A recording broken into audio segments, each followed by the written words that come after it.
মেজাজটা খুব খারাপ হয়েছে বুঝছিস, সেই জন্য হচ্ছে মানে রাগটা কমাইতে পারতেছি না, মাছের উপর দিয়ে রাগ যাচ্ছে। ভাটি এলাকার মায়া বিয়ে করছে দেখে কি একেবারে এত বড় মাছ নিয়ে আসবে, মাছকে ছিলবে না, কিচ্ছু না, কেটেও আনবে না, আমারে দিয়ে কাটাবে, বুঝছেন না? আমাকে খাটানো হলো তার কাজ। এখন কী করবো, তারে তো মারতেও পারি না, কাটতেও পারি না, এখন এই মাছের উপর দিয়ে রাগটাকে এখন ইয়ে করবো। রাগে এখন মাছটা ইচ্ছে করতেছে জানালা দিয়ে ঢিল দিয়ে ফেলে দেব, ফেলতেও পারতেছি না, কি আর করা, ছেলে মেয়ে দুইটা খালি মাছ খায় মাছ খায়।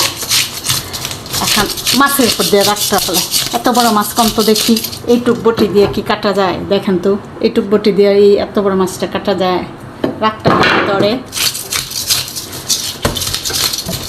ও হাতটাও ব্যথা হয়ে গেছে, হাতের সাথে সাথে নৌকো ব্যথা হয়ে গেছে। মেহেন্দিটা দিছিলাম, আকারে মেহেন্দিগুলিও এখন উঠে গেছে এই মাছের জন্যে।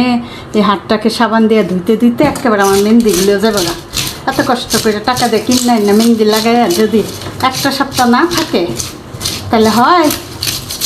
হ্যাঁ, যাক আর পারবো না।